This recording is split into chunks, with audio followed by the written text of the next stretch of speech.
hear that, you guys? That is the sound of a beautifully tuned and freshly rebuilt, and I'm talking like less than a couple kilometers, rebuilt 4AGE under the hood of this wide-body AE86 Toyota Corolla. Here we go.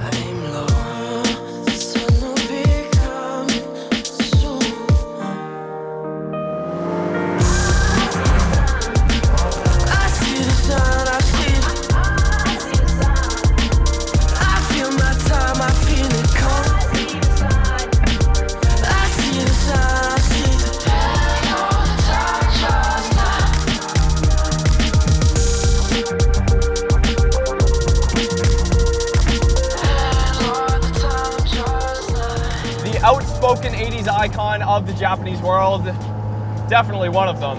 The 80s was where it all began, you know, not only in Japan. I mean, talk about the Countach, talk about, you know, Ferraris of the era, and especially Toyota. I mean, that was where it all began, where Toyota really came into the swing of things. It is like I said, a freshly rebuilt engine, so we're not going to be bagging on it too hard. I mean, this is a classic Japanese car through and through now, and you know that ages me. Like, I'm incredibly young, you guys. This is not a classic car, but for us, it is now. This is the gems. I mean, this is our '69 Camaro, if you will, from Japan, right? This is the '69 Camaro of the millennials, or one of them. You know, there are plenty.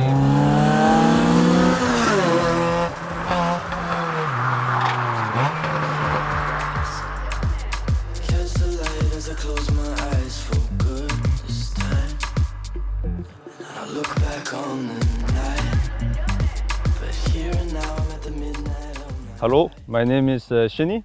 This is my 1985 Toyota Corolla. So, back in 2015, I was at my mentor's garage, right? And then I saw this car in the back. It wasn't for sale, but eventually convinced him to sell it to me. The reason why I like this car is because it's a very raw feeling car. It can actually teach you a little bit how to drive, and then very mechanical. The car gives you a lot of feedback. Sometimes during a corner, it can tell you that if the back end is going to kick out or not. And it gives the owner the option to do so or not, if you listen to the car in a way. So I believe back in the 90s, my mentor put the kit onto the car. This kit was actually, I believe it's made by Toyota Racing Development, aka TRD. They had a class back in the 80s and 90s for a class called N2 Racing. So this is the N2 spec racing fenders for this car. I've rebuilt over 30-something engines. These Toyota 4-cylinder engines are probably one of the easiest to build. I've also built a lot of Subaru engines.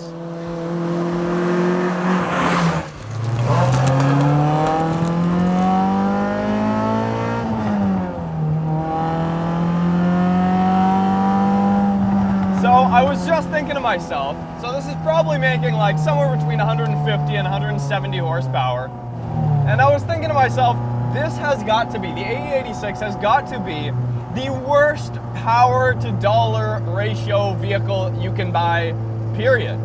I mean, you're gonna be spending anywhere between $15,000 and $30,000 to import an AE86 or get one that's worth it, you know, with a good running 4AGE with no rust. And you're gonna be getting like 150 horsepower with that. That's absolutely hilarious. You know, I drive an MR2 Turbo. You can get two MR2 Turbos, which have about 250 horsepower, for the same price as this. So it's like quadruple the horsepower for dollar. And the MR2 isn't even a muscle car. If you were to go American muscle car, then that's really where you get the power for dollar. But if you're calculating power for dollar, it's so nice and quiet now. If you're calculating horsepower for dollar in an AE86, you've already lost it. You're off in the weeds. Okay, you've got it all wrong. This car is not about the power. it's not about, it is about how high it revs. It's about how the car feels. And that's exactly why people like Shinny are actually constantly rebuilding engines like this. And making, keeping them on the road, keeping them alive. No power steering. You've got to be very intentional, very slow with the shifts as not to upset the transmission. Very nice to heel toe though.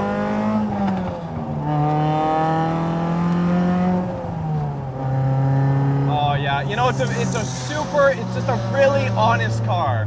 It's a very honest car. There's no bullshit, there's no surprises. Zero surprises when you drive this car.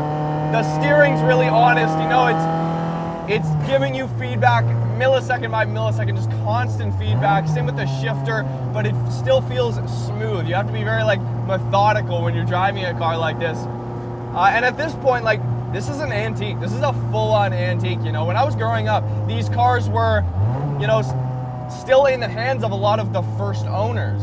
But now they've cycled through a lot of the owners. They've been through modifications, engine rebuilds, which I think makes the ownership experience a little bit more eventful. It makes it a little bit more of an adventure.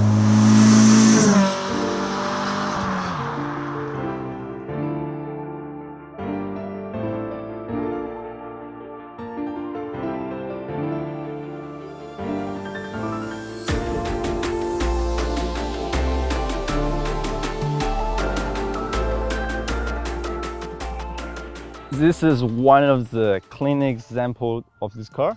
After owning about 17 of these Corolla GTS, aka SR5, aka Sprinter, this is the cleanest I've seen. It could be used as a daily driver, but if you want your left leg to experience a leg day, then yes. But other than that, daily driving in traffic, especially here in BC, no, it's a horrible idea. Horrible idea. Yeah, no, but yes, there's also always hidden bullshit that kicks you in the nuts.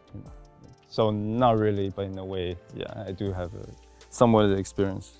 I think with any car, it's around the same case, but same scenario. But yeah, newer cars, no rust. Old cars, lots of rust. Lots of rust, lots of bullshit.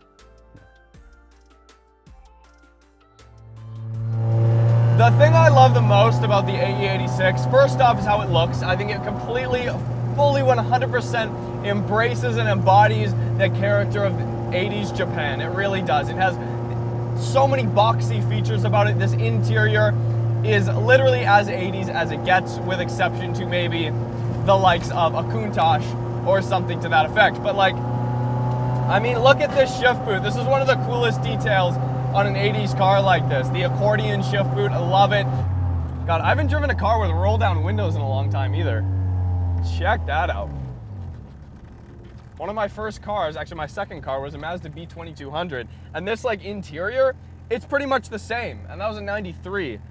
And it's just it's the period. Everybody in Japan, all the Japanese manufacturers pretty much had the exact same interior, because you know what? It was a formula, it worked. It was practical, it was efficient, it was effective, and the design did not need to be messed with. But yeah, I don't know, it's something about it. All Japanese cars from this era basically had these exact door handles, They all have the same fabric, this light gray vinyl here. This is vinyl, some of them were fabric, and the carpets have held up beautifully. And a lot of these interiors hold up better than a lot of early 2000s cars, especially American cars. The dash and everything, nothing's warped, nothing's peeling, nothing's cracked. It's just, the build quality is really something else, and I definitely think that is something that's helped this car hold such strong value. Oh yeah, nice and heavy steering.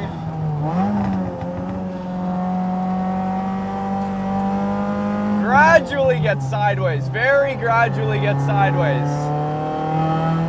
And to my surprise, it has plenty enough torque out of a corner to get the back end loose, especially in second gear.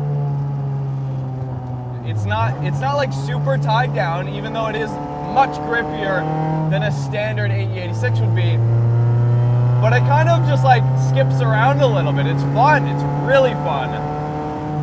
Looks unreal. This one is like way too low. I've got to be honest, you guys. This is like, oh. That is the face of a man who is, yeah, it's making sparks, making lots of sparks. That catalytic converter is going to be gone by the end of this review. It's like a millimeter off the freaking road. My God.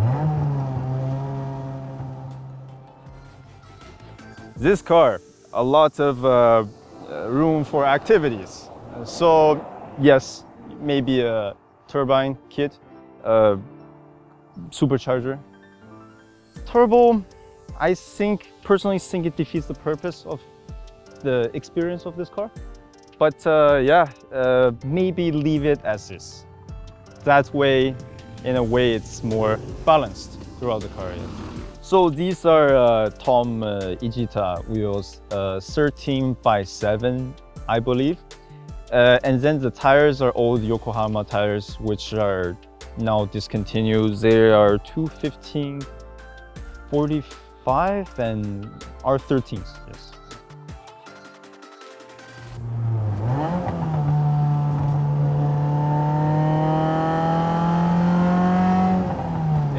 It sings. It really does. I mean, this is the thing, you guys. If you're not into this car, if you're not into this style of cars, this era of cars, you're just not going to be into it. This car is like a junkyard Toyota to 99% of the people on the road. People see this car, they're like, wow, you took a shitbox Corolla, pardon my language, and just like stuck fender flares on it. What are you doing, kid? But then you go at the auctions or anywhere, you look at these cars for sale in the used market, and like I said, very pricey. Clutch feels really good too. That's what I love about these cars. Compared to any modern car, literally any modern new car that I've driven, newer than like 2015, the gas, the throttle, and the clutch have way more feel in this car than like 99% of brand new cars. They just, you feel the physical, you feel like you're actually connected to the clutch. You know, the discs, you can feel them engaging. You can feel the flywheel rotate up when you downshift, you know, and you blip that throttle. You just, it's the toughest thing in the world. I do have the toughest job in the world describing to you guys what it actually feels like to operate a machine like this, but